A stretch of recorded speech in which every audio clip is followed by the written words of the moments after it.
Hello friends, എല്ലാവർക്കും സ്വാഗതം പുതിയ വീഡിയോയിലേക്ക്.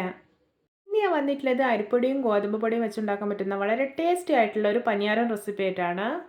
വീഡിയോ കണ്ടിട്ട് ഇഷ്ടപ്പെടുവാണെങ്കിൽ ലൈക്ക് ചെയ്യുക, ഷെയർ ചെയ്യുക, കമൻറ്റ് ചെയ്യുക, ചാനൽ സബ്സ്ക്രൈബ് ചെയ്യാനും മറക്കരുതേ. അപ്പോൾ നമുക്ക് നേരെ വീഡിയോയിലോട്ട് പോകാം. ആദ്യം നമുക്ക് പഴം അരച്ചെടുക്കാം. ഞാനിവിടെ 3 വെണ്ണീർപ്പൂവൻ പഴമാണ് എടുത്തിട്ടുള്ളത്. ഇത് അത്യാവശ്യം നന്നായിട്ട് പഴുത്തിട്ടുള്ള പഴമാണ്. നിങ്ങൾക്ക് ഏത് മൈസൂർ പഴം വേണമെങ്കിലും എടുക്കാവുന്നതാണ്. ഇനി നമുക്കിത് ചെറിയ കഷ്ണങ്ങളായിട്ട് കട്ട് ചെയ്തിട്ട് ജാറിലേക്ക് ഇട്ട് കൊടുക്കാം. ഇനി ഇതിലോട്ട് ഒരു 5 ഏലയ്ക്ക തൊലി കളഞ്ഞത് കൂടി ഇട്ട് കൊടുക്കുന്നുണ്ട്. ഇനി ഇത് നന്നായിട്ടൊന്ന് അരച്ചെടുക്കാം. ഇപ്പോൾ ഇത് നല്ല സ്മൂത്തായിട്ട് അരച്ചെടുത്തിട്ടുണ്ട്. ഇനി ഇത് മാറ്റി വയ്ക്കാം. നമുക്കിനി പനിയാരത്തിനുള്ള മാവ് റെഡിയാക്കാം. അതിനായിട്ടൊരു ബൗളിലോട്ട് 1 ഗ്ലാസ് വറുത്ത അരിപ്പൊടി ഇട്ട് കൊടുക്കാം. പത്തിരിക്കും ഇടിയപ്പത്തിനൊക്കെ എടുക്കുന്ന പൊടിയാണ് കേട്ടോ. ഇനി ഇതിലോട്ട് 1 ഗ്ലാസ് ഗോതമ്പ് പൊടി ഇട്ട് കൊടുക്കാം. ഞാൻ ഈ ഒരു ഗ്ലാസ്സിലാണ് കേട്ടോ അരിപ്പൊടിയും ഗോതമ്പ് പൊടിയും അളന്നെടുത്തിട്ടുള്ളത്. ഇനി ഇതിലോട്ട് അരച്ച് വെച്ചിരിക്കുന്ന പഴം ചേർത്ത് കൊടുക്കാം. ഇനി ഒരു പിഞ്ച് ഉപ്പ് കൂടി ചേർക്കുന്നുണ്ട്. ഇനി ഇതിലോട്ട് ശർക്കരപ്പാനി ഒഴിച്ചു കൊടുക്കാം. ഞാനിവിടെ 2 ഗ്ലാസ് ശർക്കരപ്പാനിയാണ് എടുത്തിട്ടുള്ളത്. ഇത് 3 അച്ച് ശർക്കര ഉരുക്കി എടുത്തിട്ടുള്ളതാണ്. ആദ്യം നമുക്ക് പകുതി ഒഴിച്ചിട്ട് നന്നായിട്ടൊന്ന് മിക്സ് ചെയ്തെടുക്കാം. 1 ഗ്ലാസ് ശർക്കരപ്പാനി ഒഴിച്ച് മിക്സ് ചെയ്തപ്പോൾ മാവ് നല്ല കട്ടിയിലാണ് ഇരിക്കുന്നത്. ഇനി നമുക്ക് ബാക്കിയുള്ള ശർക്കരപ്പാനി കൂടി ഒഴിച്ചിട്ട് ഒട്ടും കട്ടയൊന്നുമില്ലാതെ മിക്സ് ചെയ്തെടുക്കാം.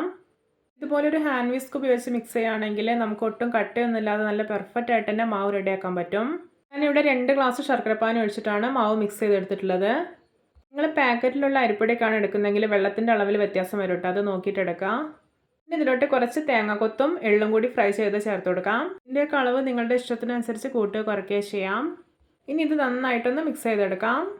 ഇപ്പോൾ ഈ ഒരു മാവിൻ്റെ കൺസിസ്റ്റൻസി കണ്ടോ, അത്യാവശ്യം തിക്കായിട്ടാണ് ഇരിക്കുന്നത്. ഈ ഒരു പാകമാണ് വേണ്ടത്, അധികം ലൂസായി പോകരുതേ. ഇനി നമുക്കിത് റെസ്റ്റ് ചെയ്യാൻ വേണ്ടിയിട്ട് അടച്ചു വയ്ക്കാം. ഒരു 2 മണിക്കൂർ റെസ്റ്റ് ചെയ്യാൻ വേണ്ടി വയ്ക്കാം കേട്ടോ.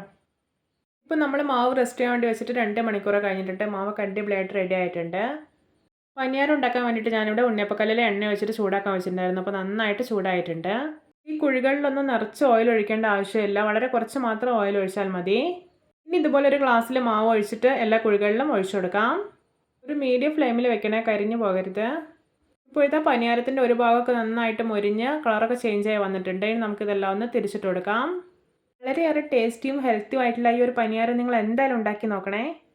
ഇപ്പോഴത്തെ പനിയാരത്തിൻ്റെ 2 ഭാഗവും നന്നായിട്ട് മൊരിഞ്ഞ് നല്ലൊരു ബ്രൗൺ കളറായിട്ടുണ്ട്. അപ്പോൾ ഇത് റെഡി ആയിട്ടുണ്ട്. ഇനി നമുക്കിത് എണ്ണയിൽ നിന്ന് കോരി മാറ്റാം. ഇതാ നമ്മുടെ രുചികരമായ കുഞ്ഞിപ്പനിയാരം റെഡി. കാണാൻ തന്നെ എന്തൊരു ഭംഗിയാണല്ലേ, കാണുന്ന പോലെ തന്നെയാട്ടോ കഴിക്കാനും സൂപ്പർ ടേസ്റ്റിയാണ്.